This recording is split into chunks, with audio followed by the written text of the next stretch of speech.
Hello, my Lynn N Things family and friends. Welcome on back to the channel, guys. Yes, guys, we're in a little bit of a different setting for our story time tonight.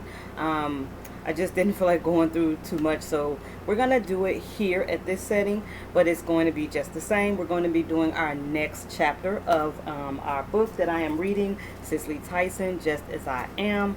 I did notice that these next chapters are kind of long, so I don't want you guys to be here all night. So I think I'm just going to go one chapter for a little bit, unless I see that the chapters are small enough to do two, because I really wanted to do like two at a time, but some of these chapters are quite long, and I don't want you guys to be have to hear all night. And I thank you so much for all those who are enjoying Mrs. Tyson's story. She is truly an inspiration. I am just excited to continue to, read and just give you guys some of these highlights from her life. It is just really has been a learning experience for myself and an inspiration to me to just read some of these things that Miss Tyson has been through. It just shows she was human. She was human like us, and we all go through some very similar things in life. We may react to them differently, but we all go through it. So I do want to welcome in all of my subbies again. For you who may be new, this is a new kind of segment here to my channel.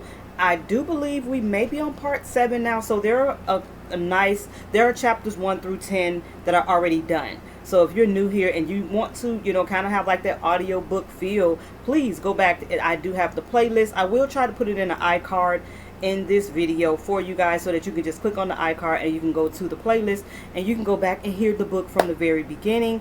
I will not be reading every single thing, but as I do not own the rights to this, I just loved her story so much that I wanted to share parts of the book, so that's what I am doing. But we do want people to be able to still go out and buy the book. It is just so incredible, guys. It really is. So before we get started, you already know we have to set the ambiance, and so my candle of the evening, it is going to be the iced lemon pound cake, y'all. Again, y'all, this thing really does smell like pound cake. It's like you smell the ice and the lemon. It is just so good. So I'm going to light my candle, and then we're going to jump right into our next chapter. Okie dokie, guys. So we are going to be beginning chapter 11 tonight, and this is titled Riverside Park.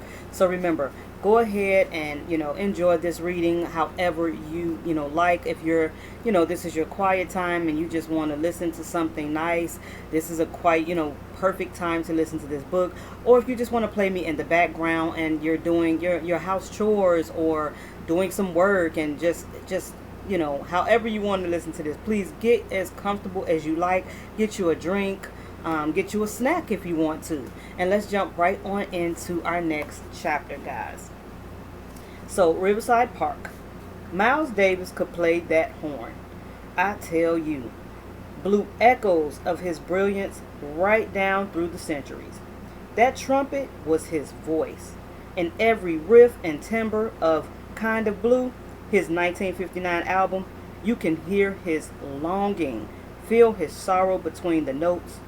A mother once took her 8-year-old daughter to see Miles in concert. And when it was finished, the girl said, "Mom, when he plays, it sounds like a baby crying." Through his trumpet, Miles told his story, found his solace, spoke his truth. And long before I met him in the flesh, he'd already spoken to me. I'd been curious about Miles for some time, especially once I heard he lived in Diana Carroll's building. I first crossed paths with Diane during my earliest days in theater, when Warren was still trotting me all over Broadway. She and I met backstage in 1955 at the House of Flowers. The Harold Arlen Truman Capote musical she starred in with Pearl Bailey. Diana had a wicked sense of humor, and after our first laugh that evening, we never stopped cracking up. We became such great friends that we'd often go bike riding together all over Manhattan, a giggle punctuating each turn of the pedals.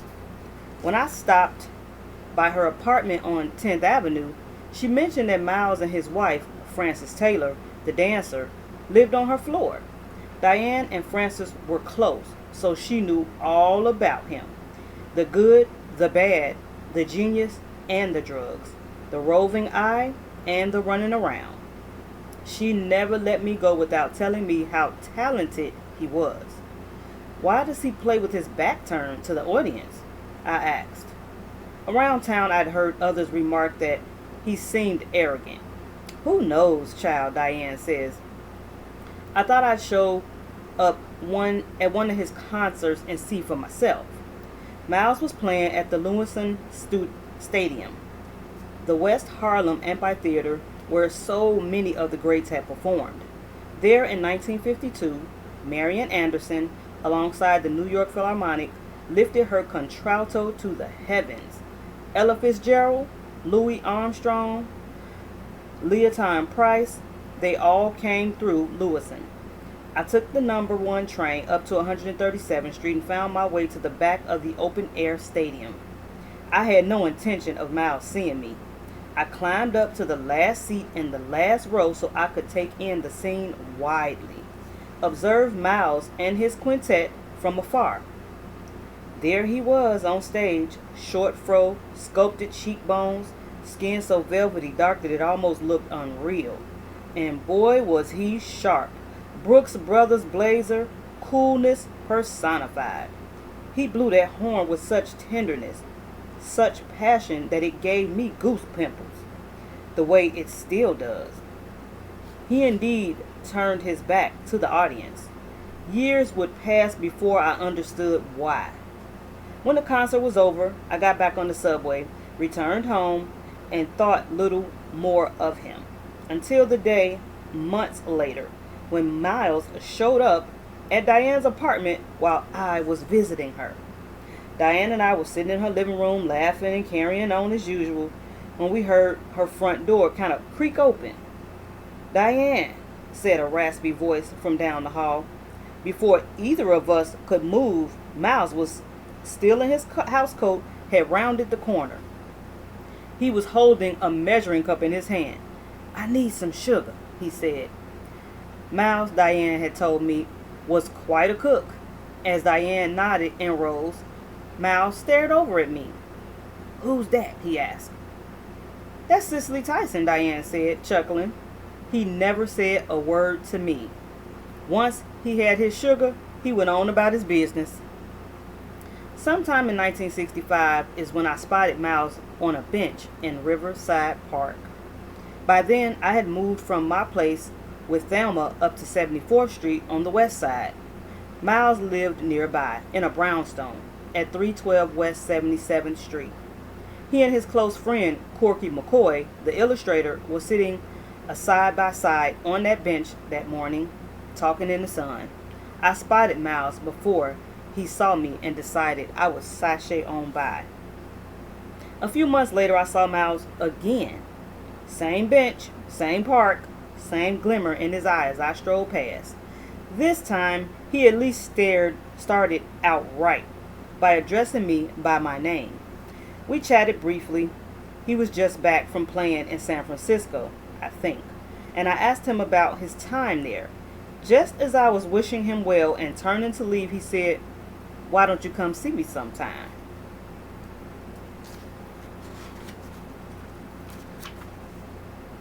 "See you for what?" I said, stalling as I do when I don't know what else to say. "Why don't you come by the house?" he says. "My housekeeper, Berlina, she a good cook. She'll fix us up a good lunch. Just come." I kind of shrugged. Maybe," I said, trailing off into my shyness. "I'll think about it." I knew of Berlina. She was a cousin to Harold Melvin, then a prominent hairstylist. For years, Berlina had kept house for Harold.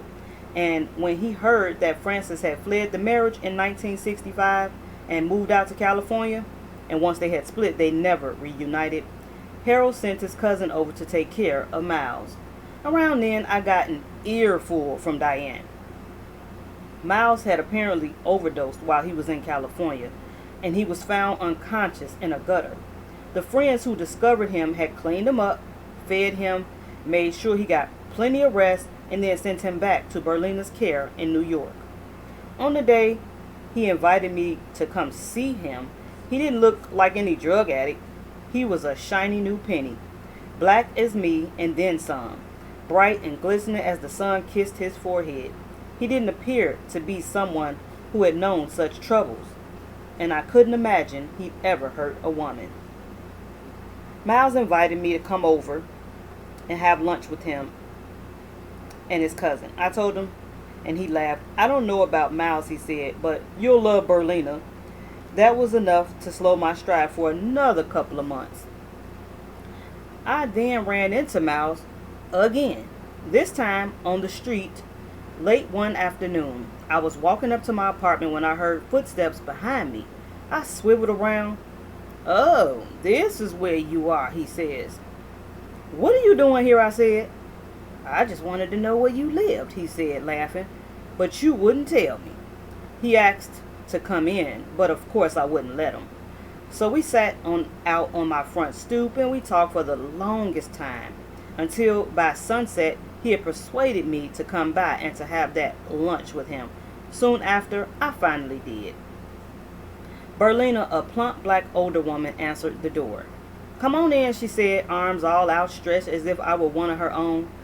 Over smothered chicken and collards we laughed and talked, her kidding Miles the entire time. She was as funny as they come, Berlina would laugh as easily as she embraced. You couldn't be Miles's friend and not be humorous. She also knew Miles better than just about anyone, I come to realize. To truly know that man, you had to see him away from the lights.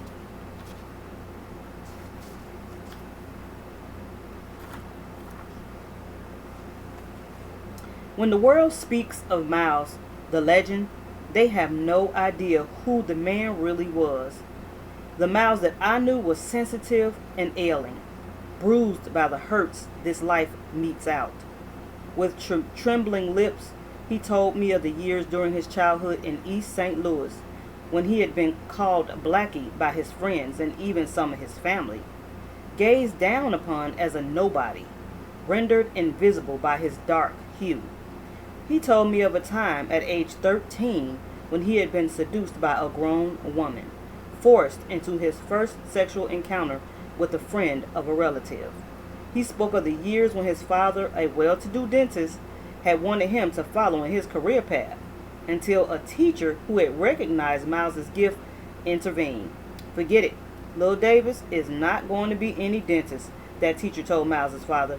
"He's going to be a musician." One night, as I was leaving Miles's place, he asked me to stay the night with him. I kind of blushed, but I left the lights on over at my place, I told him. "I gotta go lock up." "No, you don't," he says teasingly. "Nobody's gonna bother that place." When I insisted, he walked me around to my apartment to close it up.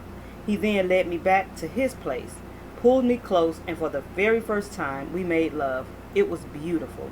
It was gentle. It was an expression of our deep care, our bodies gracefully in the sharp shadows of the dusk. It was also everything that I had imagined it would be, and all that my connection with Kennick had lacked. There was love, there was devotion, there was understanding, and in our embrace there lived an enduring connection.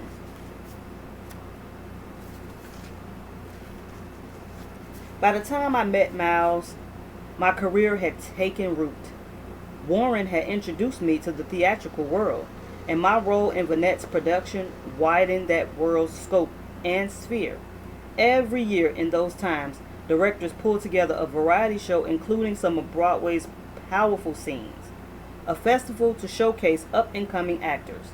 For the Talent 59 Festival, a scene from Dark of the Moon was selected.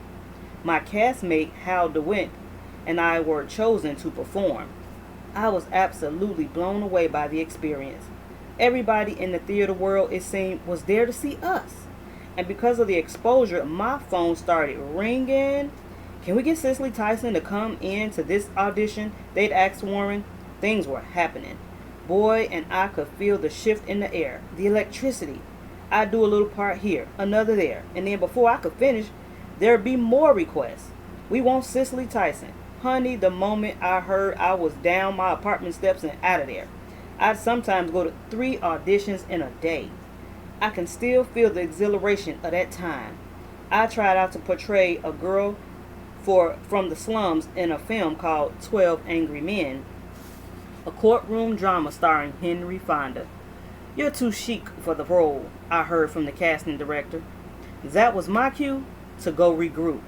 I scurried home, fished out an old skirt, ripped its hemline, scattered my hair all over the place, and topped it off with a dirty raincoat. When I turned up again, the secretary, who didn't recognize me, attempted to block my entrance.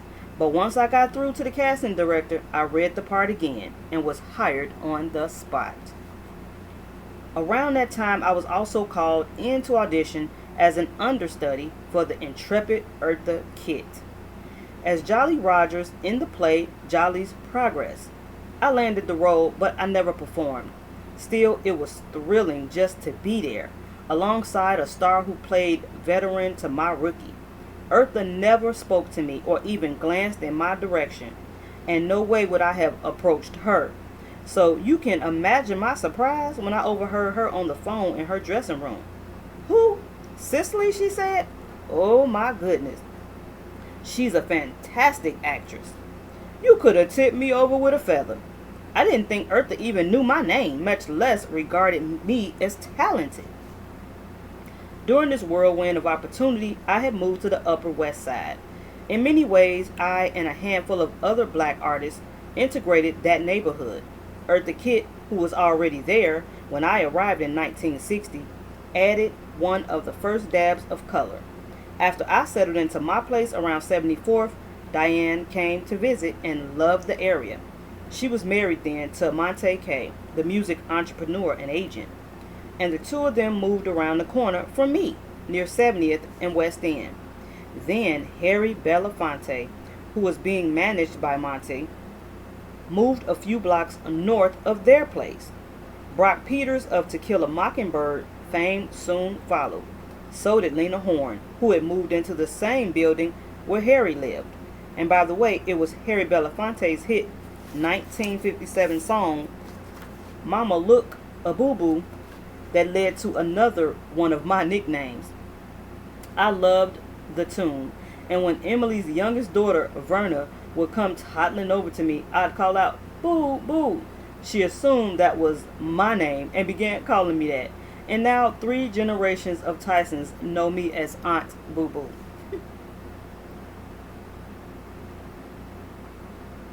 The Blacks, the critically acclaimed play written by French dramatist Jean Genet, became the defining role of my blossoming career. I'm not one to feel as if I have arrived, for even at the age of 96, I am still arriving. But being cast in that show was the closest I've come to experiencing that delight. From the pen of the provocateur flowed a masterpiece of racial reckoning, an incendiary visual display meant to cajole. The spectacle unfolded nightly down at St. Mark's Playhouse in the Village, and marked the beginning of an avant-garde theater. Just about every young actor of note at some point connected with the Blacks. The grand ensemble included James Earl Jones, Roscoe Lee Brown, Lou Gossett Jr., Billy D. Williams, Charles Gordon, and Maya Angelou. The circle of black actors was then fairly small, so I knew several of my castmates. Others, like James Earl Jones, I met for the first time. He was painfully shy in those years, reticent enough to make my own bashfulness seem like extroversion. He kept to himself backstage, but boy, once that curtain rose, he spoke plenty. Maya, who played the Queen, both in the Blacks and in real life, intimidated me at first. At 6 feet, she towered over me, and she had the confidence and booming voice to match her stature. She walked around like she owned the world, whereas I always kind of sat in the corner and waited for Gene Frankel, the director, to shout, "Come on stage," before I moved a hair.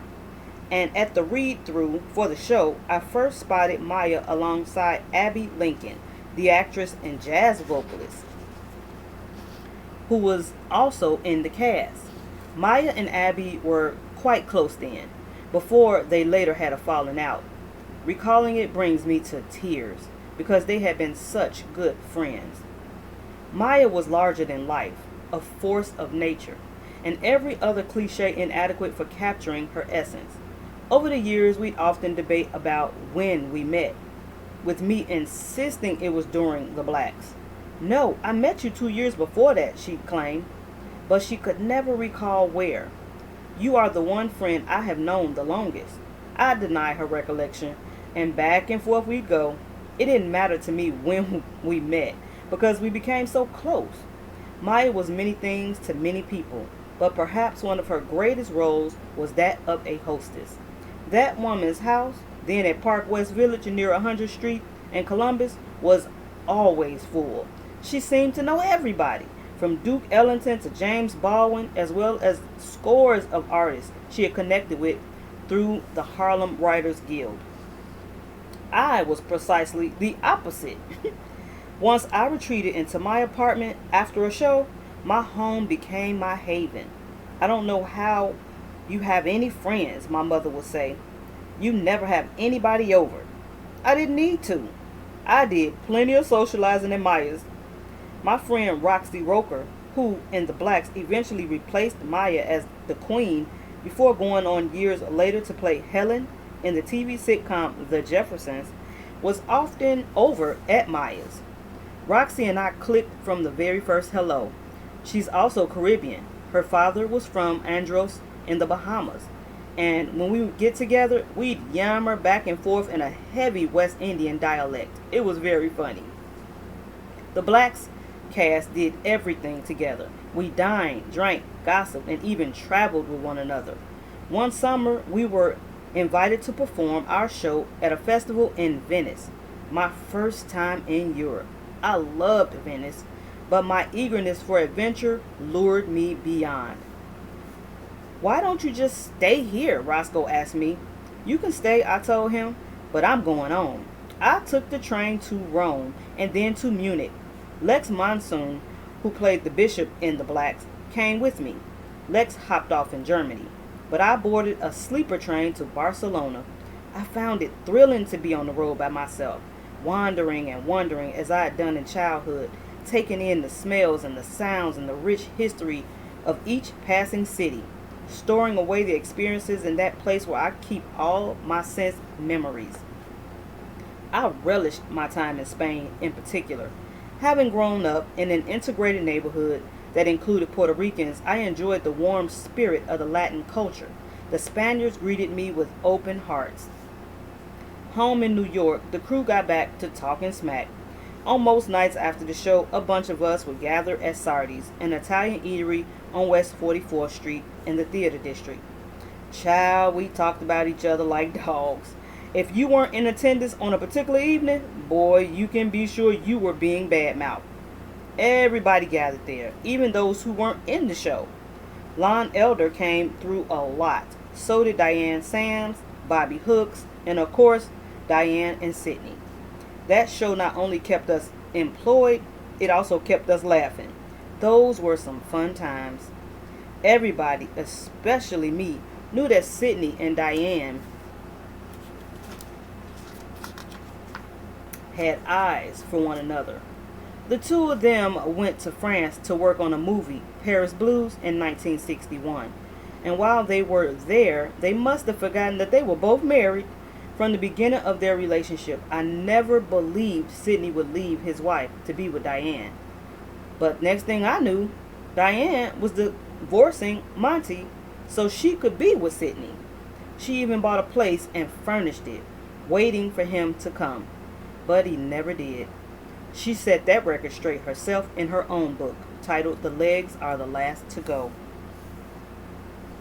During the years to follow, Diane carried on with her life and career, earning a Tony for No Strings, an Oscar nomination for Claudine, and a Golden Globe for her head role lead in Julia, the 1968 sitcom that was the first to defy black female stereotypes on television. I'm not sure whether she ever got over Sidney, but through her portrayals and her extraordinary 6 decades on the stage, That swelligant, elegant Diane Carroll surely spoke a resounding word. I had my own share of romances before I met Miles. After my brief marriage to Kenneth, I hadn't wanted much to do with men. My priorities were my daughter, Joan, and the stage. Still, a few relationships sprang up, some of them lasting the length of my pinky finger. I dated a disc jockey for a time, a man I had met at a jazz club that went on for only a few months. After he'd worried me half to death with too much talking, I dumped him by calling into a radio station and dedicating the Billie Holiday song to him, "You Ain't Gonna Bother Me No More." Another man, a dancer, lasted just weeks before I let him go. I don't even recall why. But anytime I break up with someone, my mother would start asking me about him. Men loved to charm her with gifts and flowers, and she gladly accepted the bounty. "Why didn't you marry so-and-so?" she'd lament. "He was such a nice man." "Look, get out of my business," I would retort. "If he's so nice, why don't you marry him?" That was enough to close her mouth. Even when I wasn't dating, others always seemed to be speculating that I was, or else trying to get in on the action. Backstage, the Blacks, someone once cut a peeping Tom hole in the curtain covering my changing area. "Who did this?" I asked, grinning. A few of my male castmates kind of snickered, but none of them said a word. I later found out it was Godfrey Cambridge, who admitted he had been trying to catch a glimpse. I didn't pay him any mind, especially after I made a discovery offset. I once went to the library to do some research on Jean Genet, and there it was in black and white. The playwright and I had the same birthday, December 19th. I decided then that I too must be an artistic genius. Well, sir, the next day I strolled backstage with my head up in the air, never looking to the left or to the right. I stepped into my changing area and yanked closed my holy curtain. "It doesn't matter what tricks any of you pull on me," I blurted out, "because I know I'm a genius." We all got a good laugh out of that one. In those times, I did have one romance that survived longer than 5 minutes. Just as I was hobnobbing my way into the business, I crossed paths with Bert Andrews, the photographer. I still marvel at how destiny's gossamer strings pulled us together. Sometime around 1956, I was walking down 7th Street when I spotted a gentleman on the other side of the road. His eyes lit up as if he knew me, and he made his way over to my side of the avenue. With a camera around his neck and a leather bag overflowing with film, he introduced himself.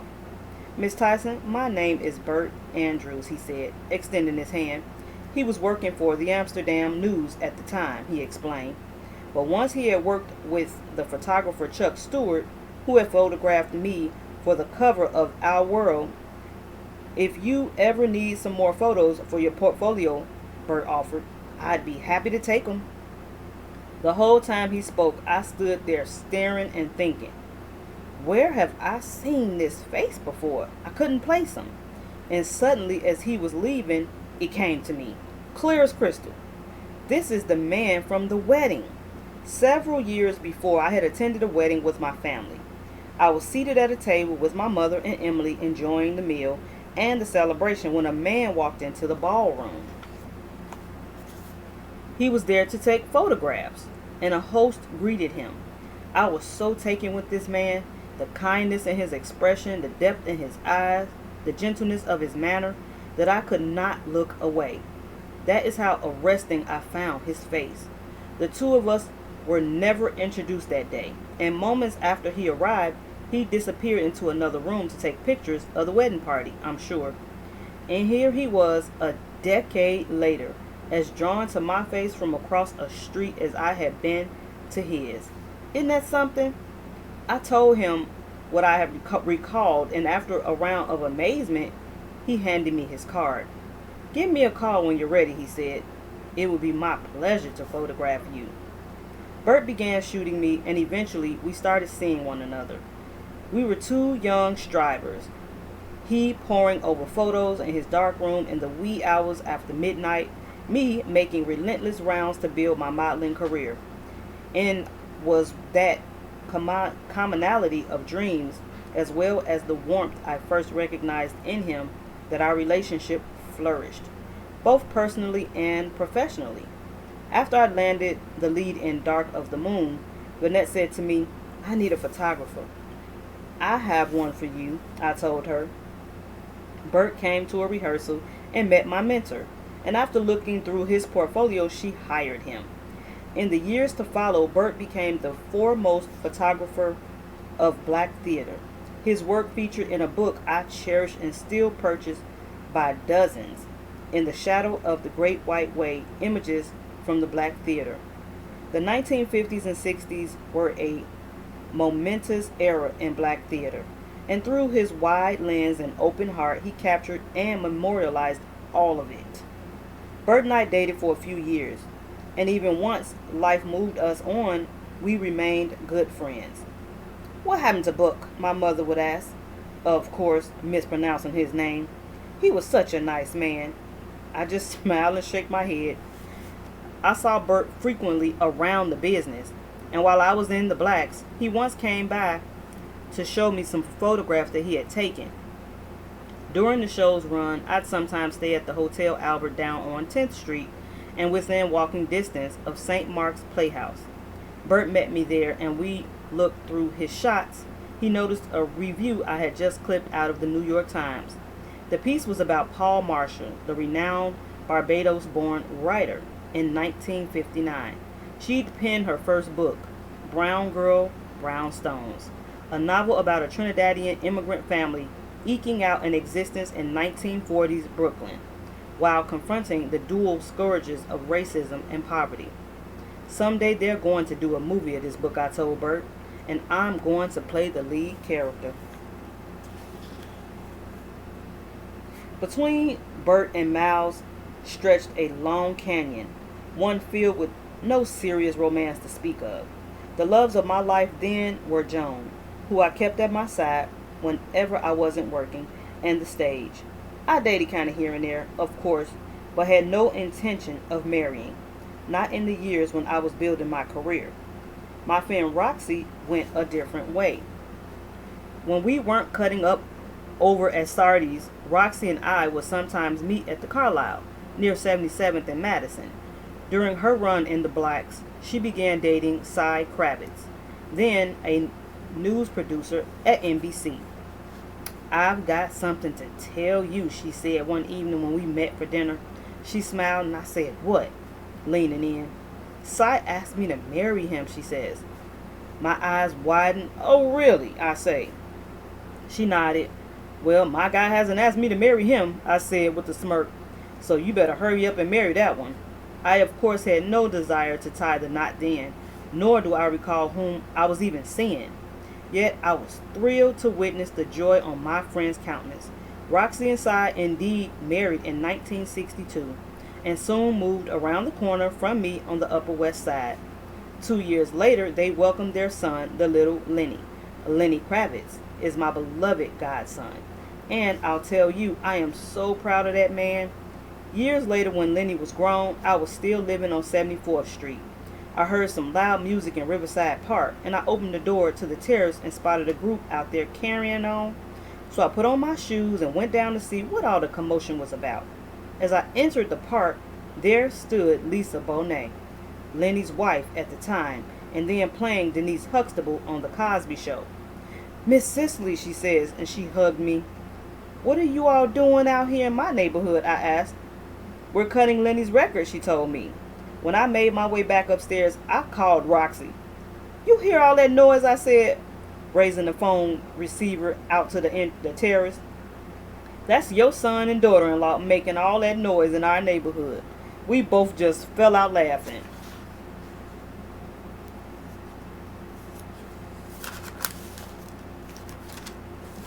Years after my journey south, I mentioned to Maya that I wanted to temporarily leave acting to become I'm sorry, y'all. Let me go back.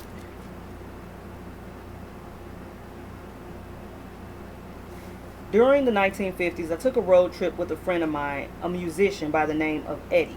He and I drove from New York to Georgia, winding our way through Virginia, North Carolina, and Tennessee. Somewhere along the back roads of Alabama, we stopped at a small restaurant, more like a shack, to get something to eat. He parked and went around back to put in his order. I stayed in the car. Moments later, he jumped back in the car, out of breath, gripping a brown bag and that was containing his food. He shoved the key into the ignition. "What's the matter with you?" I asked him, laughing a little bit. "Why can't we sit here and eat?" "Shh," he said, starting the engine. "Don't laugh. We got to get out of here." After we had driven a distance, he exhaled and started in with my questions. "Why do we have to leave so fast?" I asked him. He looked straight ahead at the road. "We are in the South, Cicely," he said. "What does that mean?" I asked. "It means it would take them but a second to pull me out of this car and lynch me right here. I will never know what happened around back outside of that restaurant." Eddie never revealed it to me. Perhaps while he waited for his order, someone had shot him a look that sent shivers through him. Perhaps he dared to breathe in a white person's direction. Perhaps thinking of Emmett Till, he feared the imminence of death, his own lifeless body floating down a river. That experience piqued my first interest in the mistreatment of our people in this country. I began reading and taking in all that I could about our history, about the assaults that tested us but did not and could not break us. It stung me even as it flung open my eyes. America has our blood on its palms, our flesh between its teeth. When you come to understand what you have endured, when you let the barefaced savagery of it all truly penetrate, you are forever haunted by that horror. Years after my journey south, when I mentioned to Maya that I wanted to temporarily leave acting to become part of the civil rights movement, I thought I had a fairly good idea of what I'd be getting into. Maya disagreed. "You can't go down there," she insisted. "You'll end up dead." The quiver in her voice, one I had never once heard up until then, persuaded me that she was right. This, guys, was chapter 11. Wow, what an awesome chapter. Please don't forget to comment down below any commentary or any thoughts that come to mind that you would like to share. I so love reading your responses. I like kind of the back and forth conversation. Like I said, if it's any memories or any advice, anything that comes to mind after, something that kind of jumped out at you in this reading tonight, I would so love to hear it down in the comments. Again, thank you guys so much for coming to Story Time with Lynn. And I thank God so much that I am still gaining more subbies. You guys are amazing. So until our next reading on next Saturday, bye-bye.